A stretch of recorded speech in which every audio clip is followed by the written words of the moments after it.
and I hope you guys had a meaningful Thanksgiving. I hope you ate lots of food and then got on the treadmill or elliptical immediately after instead of laying in front of the TV. I know you all did. That's pretty excellent stuff. So we're just going to trust that.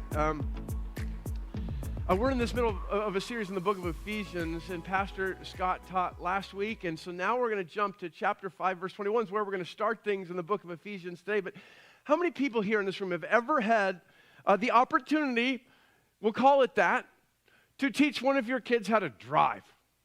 All right, just put up your hand if you've been down that road. Okay, there's a lot of people, and it can be crazy, right? I personally love it. Emily hates it.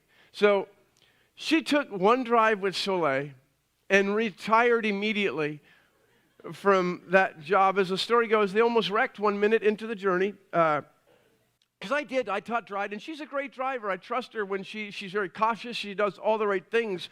And I've been teaching Soleil, although on one occasion, very early on in her driving career, she said to her mother, please, please, please, can I drive? Can I drive? And Emily's like, no, not going to happen. Please, please. And Soleil can be very pushy, and she can wear on you a little bit. And so finally, Emily's like, fine, because Soleil's like, I promise, I'm a good driver. Papa's been taking me, and so I know what I'm doing. What she didn't tell Mom is that, like, up to that point, we had never left a parking lot. And so they get in the car, and the way our neighborhood works is this. There are two roundabouts that you have to navigate before you get to our street, and when you're leaving, you got to do the same thing. And roundabouts are amazing, and they're amazing because they help with traffic flow, and there's no stop and start, and typically, it helps to avoid collisions, right? These roundabouts, I love roundabouts.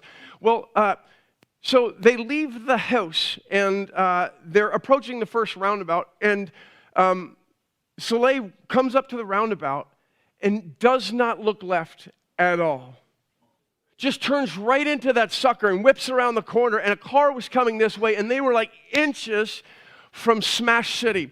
And so Emily screams, and she's, never again am I going to ever take you driving again, and all this stuff, right? So, but that's part of the learning curve. But let me ask you this. What makes a roundabout work? What makes a roundabout function? To navigate a roundabout successfully, there's an important thing. It's that sign called yield, right? And if you look at a roundabout, when you approach it, every entry point into the roundabout has this yield sign. So that as you approach it, you yield to any traffic that might be coming through the roundabout. That's how they work. For things to work well in traffic situations, this traffic situation, you have to yield. And when you don't yield, you're putting yourself at risk. You're putting other people at risk. It's not only the key to safety in traffic. This thing called yield is also the key to how relationships function. Like when you don't yield in traffic, people get hurt. When you refuse to yield in relationships, the same thing happens, right? So, now we don't mind the word yield. We don't hear that word and go, I don't know if I like the sound of that. We don't get defensive. We don't react that way when we hear it. The Bible uses a word that's similar in nature. It's the word submit. And unlike the word yield, when we hear that word, for some reason we get a little bit uncomfortable, right? We're like, I don't know if I like the sound of that, but here's the problem.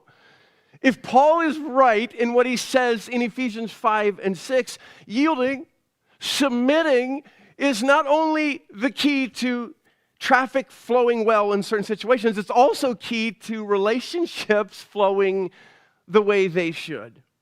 Right? The relationships both between, us and the people in our lives and between us and God. This idea of yield. Ephesians 5:21 says this, submit to one another out of reverence for Christ. Submit to one another out of reverence for Christ. Will you bow your heads and pray with me this morning?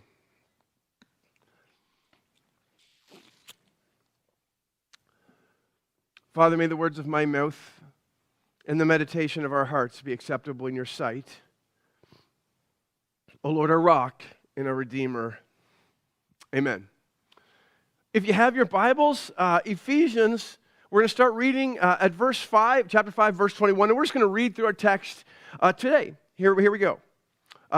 Submit to one another out of reverence for Christ. Wives, verse 22, submit to your husbands as to the Lord, for the husband is the head of the wife, as Christ is the head of the church, his body, of which he is the Savior. Now, as the church submits to Christ, so also wives should submit to their husbands in everything. Husbands, love your wives just as Christ loved the church and gave himself up for her to make her holy, cleansing her by the washing with water through the word, and to present her to himself as a radiant church without stain or wrinkle or any other blemish, but holy and blameless. In this way, husbands ought to love their wives as their own bodies. He who loves his wife loves himself. After all, no one ever hated his own body, but he feeds it and cares for it just as Christ does the church. For we are members of his body. And for this reason, a man will leave his father and mother and be united to his wife, and the two will become one flesh. This is a profound mystery, but I'm talking about Christ and the church. However, each of you must also love his wife as he loves himself, and the wife must respect the husband. Chapter 6, verse 1, children, obey your parents in the Lord, for this is right. Honor your father and mother, which is the first commandment with a promise that it may go well with you, that you may enjoy long life on earth. Fathers, don't exasperate your kids. Instead, bring them up in the training and instruction of the Lord. Slaves, obey your earthly masters with respect and fear and with sincerity of heart, just as you would obey Christ. Obey them not only to win their favor when their eye is on you, but like slaves of Christ, doing the will of God from your heart, serve wholeheartedly as if you were serving the Lord, not men, because you know that the Lord will reward everyone for whatever good he does, whether he is slave or free, and masters treat your slaves in the same way. Do not threaten them, since you know that he is both their master and yours is in heaven, and there is no favoritism with him. May God bless the reading of his word. And now that I'm sure we've offended everyone in the room, we're ready to dig into the text. Now, I'm being a little bit facetious here, but if we're honest, this is not one of the more popular Bible passages in our culture today, right? Wives, submit to your husbands. I mean, sounds a little bit outdated. The husband's the head of the wife, and all God's men said, yeah, that's what I thought. I mean, that doesn't sound politically correct. And what kid wants to be reminded to obey their overbearing, out-of-date parent? And then slaves, obey your masters. Slaves and not masters, free your slaves. Slaves, obey and submit to your master. Like what? You got to be kidding me. How we say those things in church today in this culture, not expecting to get canceled, right? But the idea is this, first of all, a couple things to keep in mind. One, this whole text exists as an illustration of what Paul's talked all through the book of Ephesians, an illustration for the church, right? So that's the first thing. But there's something else going on here that we're going to slow down and look at today, because I believe that Paul takes the time to address these family relationships because he's convinced if things in our families that we live in our homes are not functioning well, then chances are things in our church family will not function well either. And so he takes some time to talk about those relationships. And so this morning, without apologizing, we're actually going to do that together and navigate this text, right? But remember this, the key to all of this is yield. Verse 21, chapter 5, submit to one another out of reverence for Christ. That's interesting to me. Why? Why Christ? What does Jesus have to do with this whole submitting thing? Here's what. He's the one who set the tone for it. He's the one who set the bar, right? He's literally the ultimate example for us, and he did it when he yielded himself to death on the cross. And so as we navigate all of this that we just read, we have to navigate it in context. And the context for it, Paul says, is that God became a pooping, peeing baby, one of us on earth, to grow up and become a bloodied, beaten body on a cross. He submitted, right? Like he is the context for everything we just read. And we have to keep that in the back of our minds. So here we go. Let's dig in. Wives, it says, submit yourselves to your own husbands as you do to the Lord. For the husband is the head of the wife, as Christ is the head of the church, his body, of which he is Savior. Now, as the church submits to Christ, so also wives should submit to their husbands in everything. There's a lot of verses in this Bible. This is probably my favorite. Just don't tell Emily. Not really, but she's here, so she actually heard that. But no seriousness. Like, this is one of those verses that we hear it, and there's something in us that wants to push back a little bit and react and go, what do you mean? Like, wives, submit to your husband. The wife is below. That doesn't make any sense. What is this, 1893? No way on earth that stuff is going to fly in our culture today. And at first glance, let's be honest, it does seem a little bit archaic. Because we're all about equality and equal opportunity and leveling the playing field. And Paul says, I don't care if the culture claims to know better. Wives, submit to your husbands. And since the entire sermon kind of hinges on this word submit, I think it would be like sermon malpractice to not at least go and look at the language that word was written in to figure out, like, hey, what is this word even getting at? Is it like saying, like, wives, obey your husbands? Is it saying, like, wives, just kind of look up to them? Is it saying, like, wives, know where you stand in the pecking order? Like, what is this word even all about, right? We got to figure that out, because I've heard it said to grooms about to tie the knot, that once you get married, remember that when you have a discussion with your future wife, we always warn people that you always have the last two words in that discussion. Yes, dear, right?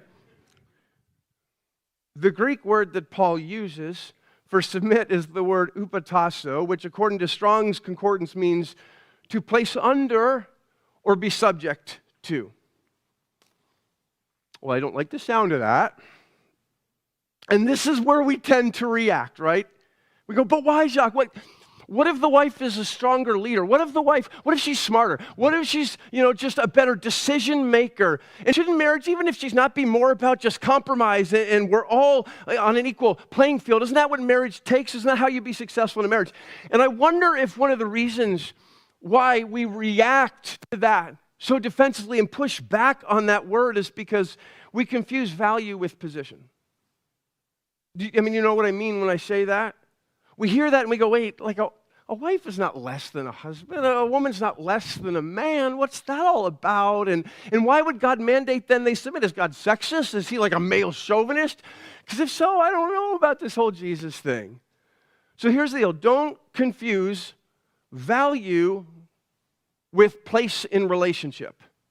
Don't confuse value with place in relationship. That's a mistake on a sports team, all right? So let's take the NBA, for example. The team has a coach. The coach, they call the shots, they diagram the plays, they run the team, and the players, they play. That's how it works. For a basketball team to function properly, like the players, they have to submit, they have to yield to what the coach says. If they don't, it causes all kinds of problems on the team. And it happens in the NBA sometimes. Kyrie Irving is kind of the poster child for this. Like, he'll go to a new city, and he thinks he knows more than the coaches. He tries to decide what's going to happen, and then the team, everything just blows up as a result. Coaches play, players coach. They have different positions on the team, and for a team to have success, and by the way, no team in the modern era has had more success probably in this concept than the San Antonio Spurs under Coach Popovich, but because they understood their position and they all bought in and they're winning titles, and that's how it has to work. Now, does the coach have more value than the players? No. Like, they fire coaches all the time for not doing their job, and the players make a lot more money than the coaches. It's not about that. And there's point guards on the team, right? And so the point guard on the floor is like an extension of the coach. And so when they're out there, the point guard has more authority than the other players. And you run off that screen, and we're going to run this play, and they come down, and they're calling it. And if you just decide to buck up against what the point guard's saying, the whole thing's not going to work. Is the point guard more valuable than the wingman? No. But you have to understand position. And you have to buy in and be willing to submit. It's what makes a relationship great. It makes it work. It's also how it works in marriage. I mean, think about what Paul's saying. Wives, just be willing. Be willing to lower yourself. Be willing to place yourself under the leadership of, under the care of, under the authority God gave to your husband. I know it's not politically correct. It's relationally correct.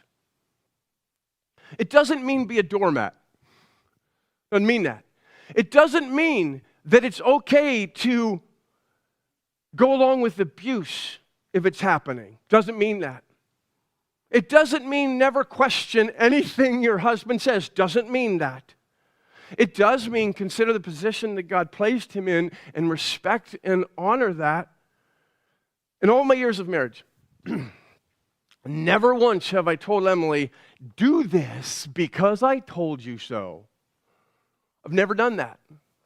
When we're facing tough choices, and maybe I'm on the opposite side of a situation that we're trying to navigate than she is, and we're going through the discussions, and we're trying to figure out which thing should we do, and we've gone back and forth, and we've both prayed about it, and I've heard her side of it, and she's heard mine, and if I were to ever come to her and say, sweetheart, like, I understand everything that you've said, and it does make a lot of sense, but I think this is something you need to trust me with.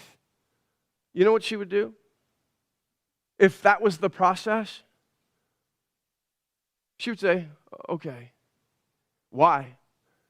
Because she has the heart of submission in her. And it's not like an unwilling thing, and it's not a nasty thing, and it's not a domineer. It's nothing to do with that. Wives, do you have the heart of submission in you? Because that's what Paul's getting at in Ephesians. Submit to everyone, guys. Ephesians 5:21. He's getting at the heart of who we are, but he wasn't done there, okay? So this is where it gets interesting. Because bros, it's our turn. He says this, I love this. Husbands, love your wives, verse 28, just as Christ loved the church and gave himself up for her to make her holy, cleansing her by the washing with water through the word, and to present her to himself as a radiant church, without stain or wrinkle or any other blemish, but holy and blameless. In the same way, it says, husbands ought to love their wives as they love their own bodies. He who loves himself loves his wife, loves himself. He says, each one of you also must love his wife as you love yourself, and the wife must respect the husband. So this is most interesting to me. All right, this is fascinating. Husbands, men who have tied knot, grooms out there, all of you. He says, love your wives. How? In the exact manner Christ loved the church. And how? How did Jesus love the church? By doing what? The answer's right there in the text. By giving himself up for her. And how did he give himself up for her? He submitted to death. Like he yielded himself to make this whole thing possible. He loved the church. And how did he demonstrate it? Only by the greatest act of submission ever. This shines like a whole new light on the text, right? On the submission side of things. It should. In other words, he's saying, men, love your wives so much that you put her needs ahead of your own. Love your wife so much that in your mind, she's up here and you're down here. Men, love your wife so much you would give anything up for her. Men, love your wife so much you would lay down your life for her. Men, love your wife so much that you would take a back seat so that you could prop her up and the world could know how beautiful and radiant and worthy she is. Let me ask you this, ladies. Would you submit to a husband like that? Like, yeah. You bet you will. That's what makes a marriage work. It's a wife who will submit to a husband who will make sure she is loved and valued and served and promoted and listened to. In a way, it's mutual submission, right? I mean, what do we say was the context of the whole sermon? Before Paul gets into husbands, here's your deal. Wives, here's your deal. Kids, here's your deal. Slaves, here's your deal. What do we say was the whole context for this? Ephesians 5:21, submit to one another.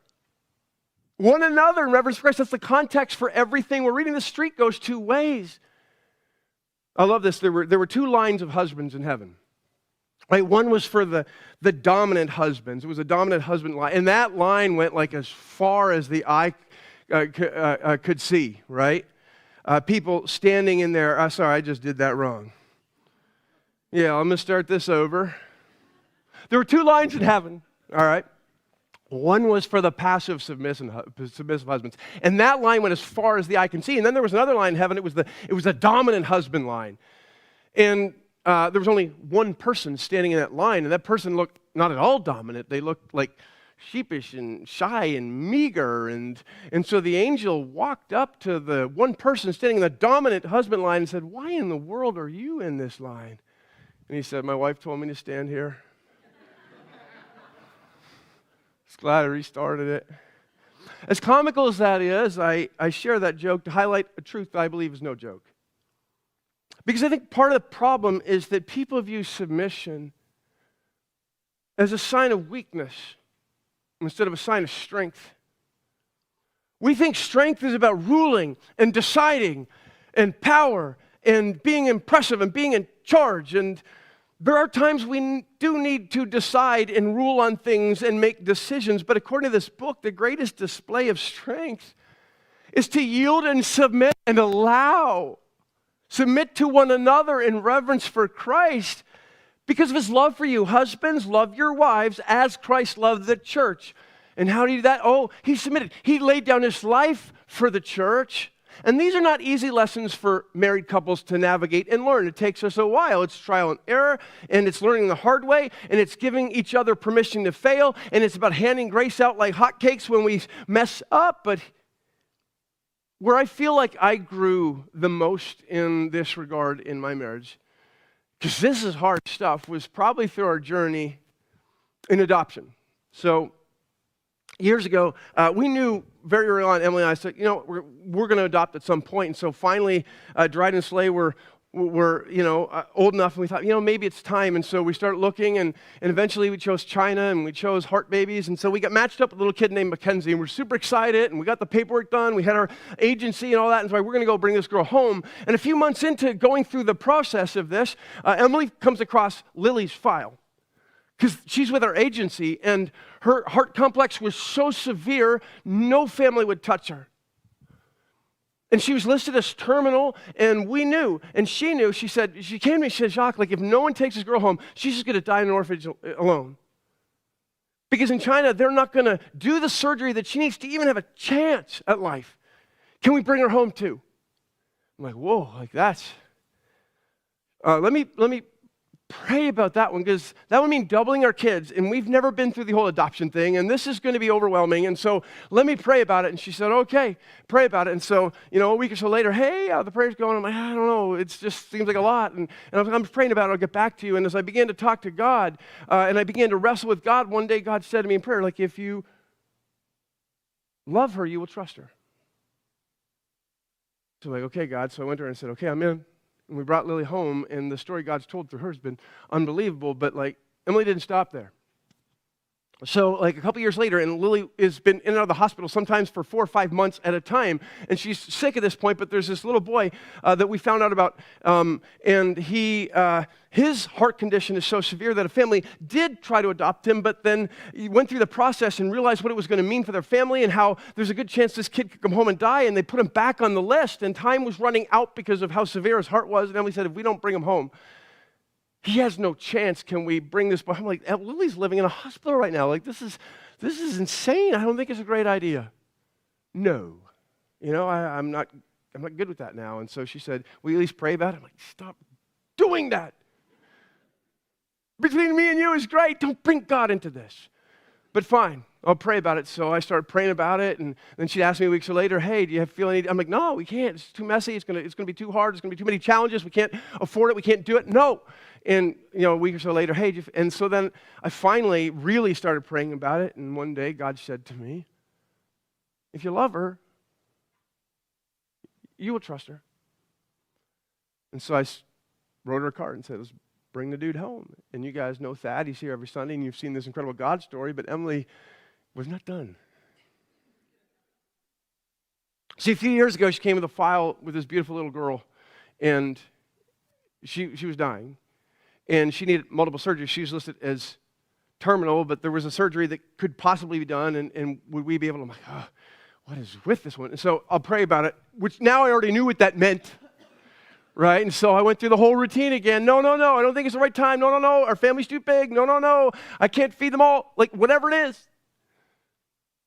And God said, if you love her, you will trust her. And so now Luna had her 7th birthday. Doctors said she would never get back to. Her birthday was yesterday. Family came over, and we threw that little girl a party. But the bottom line is this. That's the give and take in a marriage. It takes submitting and loving and trusting and conversation and believing in one another. Submit to one another out of reverence for Christ. Families, God had a plan, and when you function according to the plan, man, some cool things happen. Now, husbands and wives, this is your chance to catch your breath. And exhale, because we're going to move on to your kids. Kids, here it is. Children, obey your parents in the Lord, for this is right. Honor your father and mother, which is the first command with a promise that it may go well with you and you may enjoy long life on earth. Kids, obey your parents. In other words, submit to their rules, yield to their will, honor them, honor your father and mother. I know this does not come easy for most of you. So I decided to conduct a survey. And since we have a lot of kids, I decided to do the survey in-house. And so I did this in-house survey and I asked my kids the question. Of all the years living under our roof, there's been a lot of rules. Which rule annoyed you the most? Which was the rule you hated to obey? Now, parents, I want to warn you. If you do things like this and you try to conduct surveys for your kids, you never walk away from that feeling good about yourself. You might learn some lessons. So, what rule do you hate? And so I didn't anticipate Dryden's answer because I thought, man, there was a lot of rules, things you don't like go to bed at this time or no having, friends over in school. There's all kinds of rules that kids just don't like. Hey, you gotta no TV after this hour, no electronics. We say no a lot, right? And so I'm thinking it's going to be one of those no rules. The kids, hey, you know what she said? Make sure the fan is on when you take a shower. That's the rule you hate out of all the rules. She says, it's so annoying. You'd go in there and I'd be showering, you'd open the door. Why is the fan not on, right? Boom, turn that fan on. I like our paint on the walls. I know, of all the rules, that was it. Soleil's was no sleepovers on school nights. She still fights that one. Max, so you need a little bit of background for Max. So Mac lately has been fascinated with wearing makeup. And so we were out in public, I think we were at Costco a few weeks ago, and I didn't know I didn't look at her while we were getting ready, we get in the car, we get to Costco, and I turned to ask her a question. I'm like, Mac, Mac, what are you, no, makeup is not supposed to transform you. It's supposed to accentuate your features. God made you beautiful as you are. Not scary. So I had to put a rule in place. Mac, you have to go and talk to your mom, and she has to give you a thumbs up after your makeup job. It's a rule, just for her. Some of our rules are just for one kid. Lily said this, and she said, it used to annoy me when you would, especially in COVID, right? This was a deal, and I forgot about this. She said, you can't leave the table until you ask to be excused. I didn't know you hated that, but then I realized, I'd get on a Zoom call, and they'd be down there eating. And 3 hours later, they're all wet and full and mad. Thank you. And Salsa's was this. This is so great. Or Thad's actually first.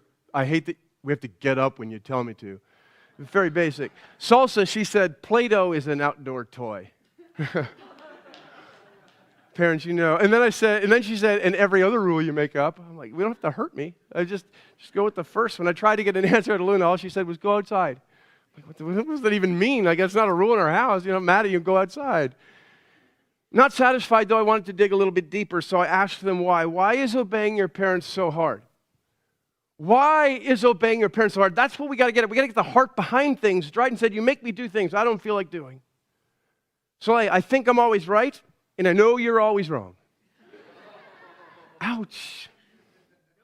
Mackenzie, because I want to do what I want to do. Lily said, sometimes you have different ideas and opinions about how things should go than I do.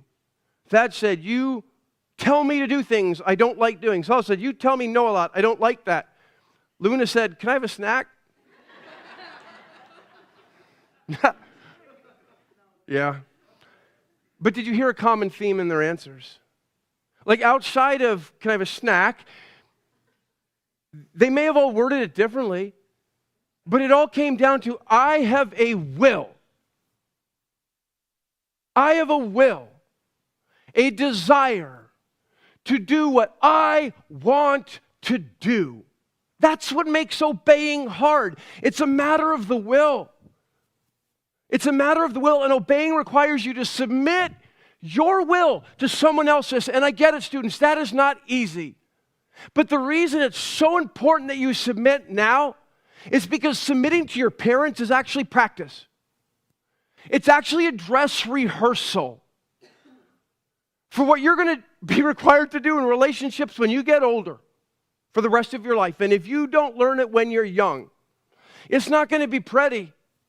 When you get older and it's a boss you have to submit to, or a coach you have to submit to. And most importantly, the reason you have to, it's imperative that you do. It's because it paves the way for you to learn what it means to surrender and submit to God. That's right, moms and dads. We need to parent with that in mind. Raising kids who obey and are held accountable to the rules, who are consequenced when they break them, who honor and respect you, if you want to increase the odds that they grow into adults who surrender and submit to God, you need to make sure they surrender and submit to you. It's not easy because our kids, they know our soft spots. They know when we're tired. They know how to push our buttons. They know how to get us to sympathize with them so that even though they've crossed the rule, we feel so bad, we'll leave it at that. And sometimes we give in, right? We parent it maybe out of guilt. Or sometimes I want our kids to love us. You know, I'm just sick and tired of my kid being mad at me all the time. So let me say this loud and clear. It's more important that your kids obey you than that they like you. It's more important that your kids obey you than that they like you. But for so many parents, I see it all the time, and I know it from my own vantage point and experience. You get caught up trying to be your kid's friend. Like, that's not your job. That doesn't help them. In the long run, it hurts them. They need to obey you. They need to obey you because it's prepping and preparing them to obey their Heavenly Father. If I can submit to the rules under my parents, then my Heavenly Parent, when I'm older, it's going to benefit me. There was a promise attached to this verse in the text we read, that it may go well with you. Why do you think that's in there? Because God knows that you submitting and obeying to your parents is going to prep you to submit and obey to Him, which is going to make that relationship function, which will take you through the rest of your life. Kids, it's your benefit. It's to your benefit to obey your parents in the Lord and to submit to them. So, submit to one another in reverence for Christ. He's the ultimate example of what it means to submit. We get it. Wives, submit to your husbands, right? And husbands, love your wives the way Christ loved the church, which was how? Oh yeah, by submitting, by laying down His life for them. And kids, submit to your parents. I hope you're starting to see a key ingredient emerge that helps relationships to function, that at the core of relationships, if it's in place and it's understood, things can go well. But there's one more illustration Paul uses, and it's one that, may bother you. And maybe you have questions about this from people you work with. Like, I can't read the Bible and take it seriously because it talks about slaves, and it doesn't say get rid of slavery. And so here we go. Verse 5, slaves, obey your earthly masters with respect and fear, and with sincerity of heart, just as you would obey Christ. Obey them not only to win their favor when their eye is on you, but as slaves of Christ, doing the will of God from your heart. Serve wholeheartedly, as if you were serving the Lord, not people, because you know that the Lord will reward each of you for whatever good they do, whether they're slave or free. You've probably noticed we don't preach a lot of sermons on this handful of verses here. We don't get this verse tattooed like on our arms.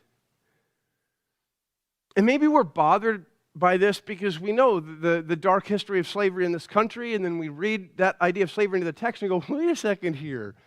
Is Paul endorsing slavery? Because if he is, I don't know if I like that, right? And we push back on it. We don't have time this morning, by the way, to unpack everything about slavery in the Roman Empire. We just don't.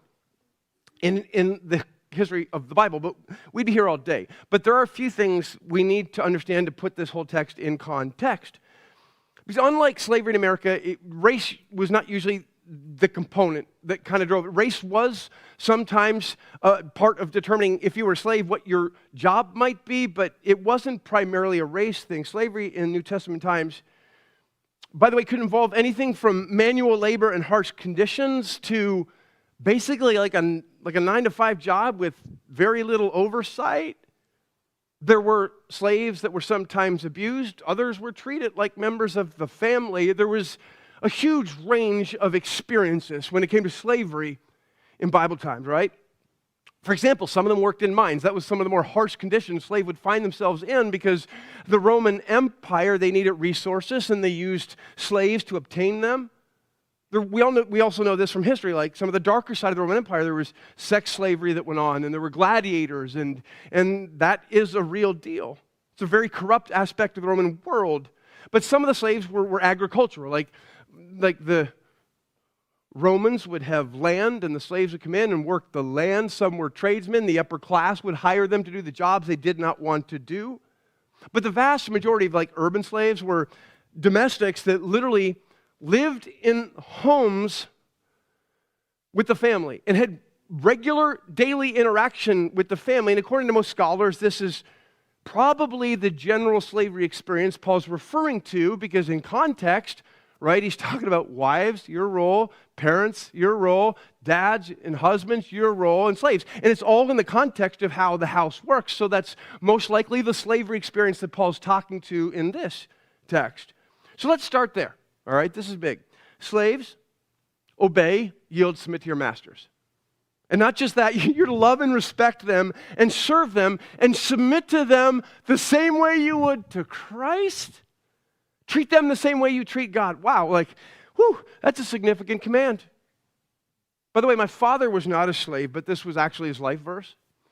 He worked drywall for years, and he'd get up before the sun got up and finish, and the sun went down, and he worked hard. I remember going to the job with him when I was a teenager, and I would do that with him in the summers. And I asked him one time, I said, man, I got to tell you, the worst life of anyone I know. How are you not bored with this? You've been doing this every day for 20, how are you not just sick and tired of just doing the same thing over and over again? Trawl this way, trawl that way. He said, because every time I do this with my trawl, I do it for Jesus. I'm not doing this for the person who owns this house. I'm not doing this for the contractor. I'm doing it for him. And this was his life verse, serve wholeheartedly as if you were serving the Lord. So let's be clear here on this. Paul is not here in this text trying to endorse slavery. But he is saying if you find yourself in that life situation that was commonplace in their culture, the same relationship ingredient that we've been discussing, that's got to be the posture between a slave and their master. Slaves, submit to your masters. Do you know what's interesting for this text? And I missed this for years. And when I finally understood this, it was like a light bulb going off. And I went, oh, this actually makes sense. Look at verse 9. It says this, and masters treat your slaves in the same way. Do not threaten them, since you know that he is both master and yours is in heaven, and there's no favoritism with him. This is nuts. Think about what Paul's saying. He's saying two things, actually. The first is this. Masters, you need to keep in mind that your position in Christ is no different than theirs. You're a slave, and so are they. You actually are both slaves to God. So Paul says to any Christian reading this letter out there in the Roman world, do you own a slave? You need to remember every second of every day, every interaction you have with that slave that lives under your roof, every time you see them or ask for a favor from them, you are no better than they are. You are all slaves of God, willing slaves who are learning to submit to God who is King. That's huge. But more importantly, what has been the whole theme of this sermon? Anybody? Submit. Yield, right? Submit to one another out of reverence for Christ. Ephesians 5:21. Submit to one another. It's a context for everything we've just covered. Verse 9. After telling all the slaves to submit and respect and obey your masters, after telling that to all the slaves, respect, submit to your masters, what does he in turn tell the masters to do? Verse 9, very next line. Masters, treat your slaves the same way. In other words, wait for it. Wait for it. Masters, submit to your slaves? If there ever a mic drop moment in a sermon, boo! That was it for me when I first discovered the canal. I'm like, oh my goodness, how could I have not seen that before? Masters, this whole slaves respecting and obeying you thing, it's only going to work if in the same way that your slave submits to you, you submit and treat your slave better than yourself. What? That changes everything. Submit to one another out of reverence for Christ. Yield. Yield.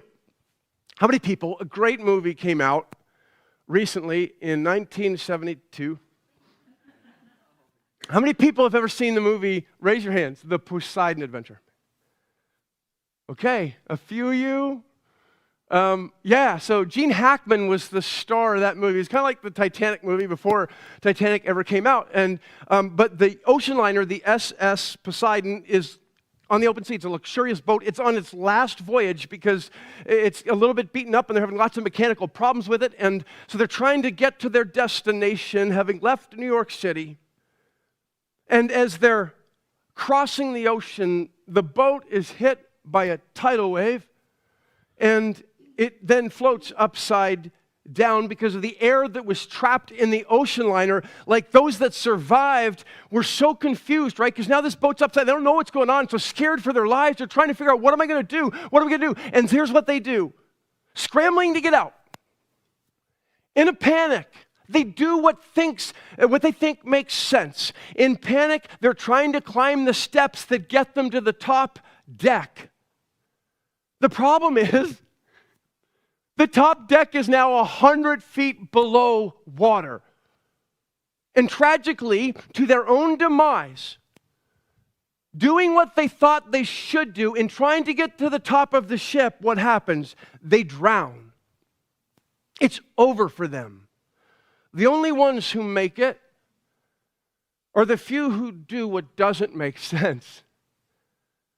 They do the opposite of what everyone else is doing, and they descend into the dark belly of the ship until they reach the hull. By going down, they reach the ocean's surface, and they start banging, right? And the rescues hear them, and they cut them out, and only those survive. Listen, in growing up as a kid, in life between husband and wife, with things between us and God, the only way for us to find freedom is to choose to do what doesn't make sense, to lay down our lives for each other. We've got to go down to get up. Freedom comes from learning to submit. Freedom comes from learning to submit. The only question is this. Ephesians 5:21. Are you ready to learn to submit? Will you pray with me?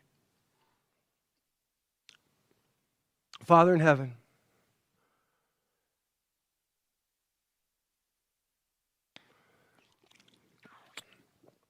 we thank you that in this culture that thinks it knows best, that tells families this is how they ought to function, that tries to cram this worldview down our throats in our school systems and through whatever social media we look at. I thank you, Father, that your word still stands. I thank you that these timeless truths are truths that we can take and soak on and apply, and if we do, they can drastically change how things function in our homes, and how things function in our families, and how things function where we work, and how things function with our friends, and how things function between us and you. And most importantly, this. We thank you that you did not see your position on top as so grand that you refused to submit. But instead, God, you yielded everything. You walked away from your position in glory to take a lowly position, to serve the very people that would put you on a tree and crucify you.